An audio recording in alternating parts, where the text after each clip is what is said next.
Slovenska demokratska stranka je v petek v Murski Soboti predstavila program stranke za pomursko regijo in poslanske kandidate v 8. volilni enoti na predčasnih državnozborskih volitvah, ki bodo 13. julija. V Pomurju bodo na listi SDS za poslance kandidirali Peter Peterka v volilnem okraju 5 Murska Sobota, Mateja Novak v volilnem okraju 4 Murska Sobota, Ivan Rajter v volilnem okraju 1 s sedežem v Lendavi, Petra Mlinarič-Jager v volilnem okraju 3 s sedežem v Ljutomeru in Zvonko Zinrajh v volilnem okraju 6 s sedežem v Gornji Radgoni.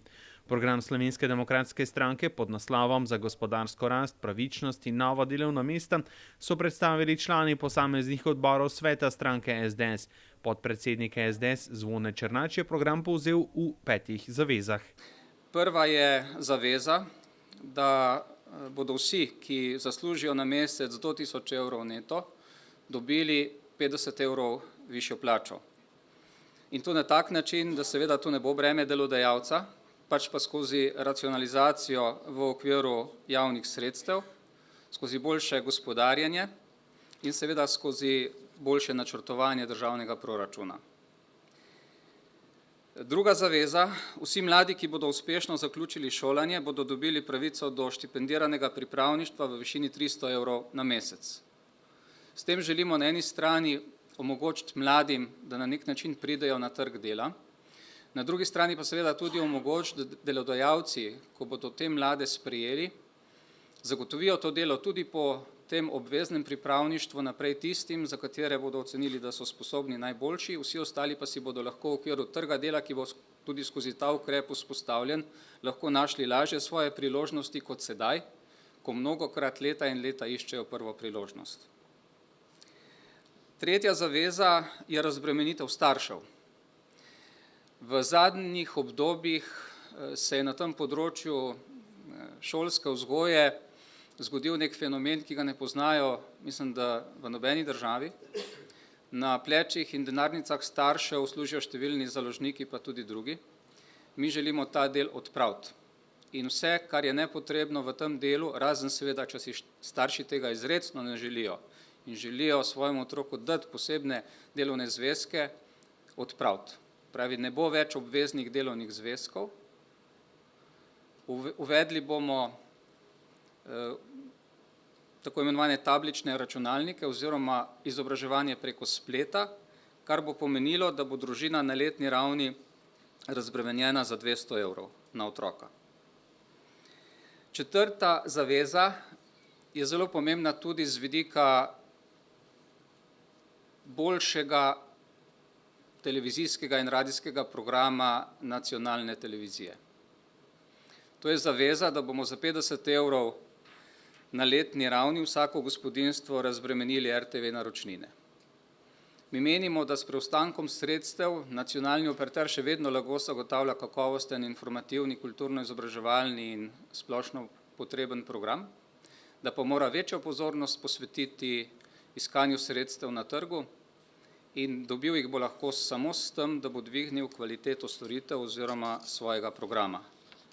Menimo, da je ta ukrep tako v interesu ljudi, vseh davkoplačevalcev, kot tudi boljšega programa nacionalnega radija in nacionalne televizije. In peta konkretna zaveza, ki govori o tem, da bo upokojencem omogočen nakup vozovnic za medkrajevni javni potniški promet pod enakimi pogoji kot dijakom in študentom. Program SDS, ki se na volitve podaja pod geslom Enotni zmagujemo, med drugim obljublja. V naslednjem mandatu zagotavljamo, da ne bo davka na nepremičnine, zagotavljamo, da ne bo nižanja pokojnin, zagotavljamo, da bo odpravljena čezmerna obdavčitev za vse dnevne migrante, ki delajo v Avstriji in drugod v tujini, in zagotavljamo, da bomo ukinili tako imenovane prevoznice, ki so se pokazale kot nek nepotreben birokratski instrument v nizu številnih birokratskih nesmislov, ki jih poznamo v naši državi. Kandidat SDS za poslanca v volilnem okraju 5 s sedežem v Murski Soboti Peter Peterka je sicer direktor Miklavževega zavoda Murska Sobota, pod okriljem katerega deluje tudi vrtec Lavra. Peterka je od lanskega decembra tudi predsednik krščanskega foruma SDS. Kaj vas je spodbudilo za to, da ste se odločili za kandidaturo za poslanca na listi SDS? Ja, kaj me je spodbudilo? Predvsem osebne izkušnje, ki jih imam kot direktor zavoda, s katerimi se srečujem pri samem delu. Potem poučujem tudi verouk, poučujem 7. razred osnovne šole in naprimer, predvsem tukaj so mi otroci v 7. razredu vedeli povedati, da bodo po srednji šoli ali pa po končanem študiju zapustili Slovenijo. Menim, da to ni prav in da moramo ustvariti takšno okolje, da bomo mlade ohranili tukaj.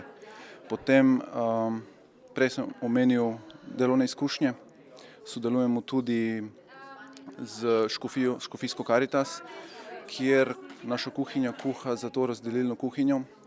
Začeli smo z kosili za 45 potrebnih ljudi oziroma za ljudi, ki potrebujejo vsaj en topel obrok na dan. V jesen začnemo oziroma v jesen povečamo to številko za 100. Veliko je še takih razlogov, to so ti ključni in predvsem to me je spodbudilo, da sem prepričan, da lahko nekaj na tem področju naredim. Verjetno je pa tudi neka splošna aktualna situacija v Sloveniji, ko je recimo predsednik stranke, na listi katere kandidirate, se pravi predsednik SDS-a, v zaporu, se pravi prvak opozicije v zaporu. To govori o neki situaciji splošni v državi, ki verjetno tudi kliče po tem, da se ljudje aktivirajo. Prav gotovo. Dobrega 2 tedna predvolilne kampanje sta za nami in dejstvo je, da je ta volilna kampanja da je ta volilna kampanja v znamenju, da je predsednik Janez Janša, predsednik Slovenske demokratske stranke v zaporu. Tukaj moram povedati, da gre za zlorabo pravosodja v politične namene, da so mu s tem bile grobo kršene človekove pravice in sicer Janez Janša je obsojen za nekaj, kar ni storil. Sam sem prepričan, da ni kriv.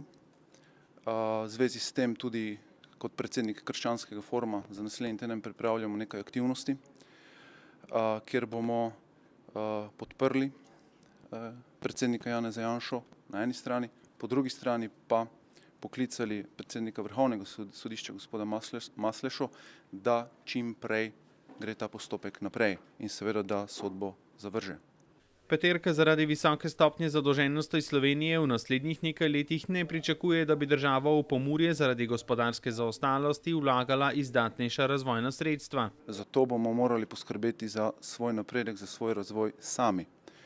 Nekaj na tem področju so seveda evropska sredstva, ki jih bi lahko črpali in bi lahko bila namenjena za razvoj oziroma, bom tako povedal, za odprtje novih delovnih mest in za razvoj tistih delovnih mest, ki prinašajo dodano vrednost.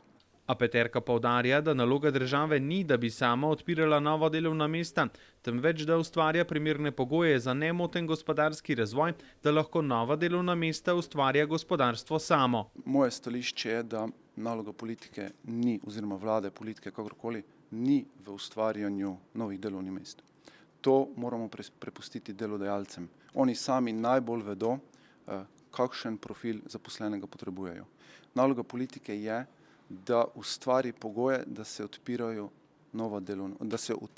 da se ustanavljajo nova podjetja. To pa lahko naredimo seveda da se sprostijo davki, potem, da se ukine birokracija nepotrebna. Navsezadnje smo izgubili v Pomurju pivovarja, in njegovo podjetje bi moralo stati v Gornji Radgoni, žal danes stoji v sosednji Avstriji. Razbremeniti bi morali tudi dvojno obdavčitev oziroma spremeniti to politiko na tem področju. To je rak rana za slovenske delavce. In bi še to povedal, ti delavci, ki hodijo zdaj v sosednjo Avstrijo, služijo sicer tam, ampak denar pa trošijo doma. Kupujajo in podpirajo domače proizvode, domače podjetnike in tako naprej.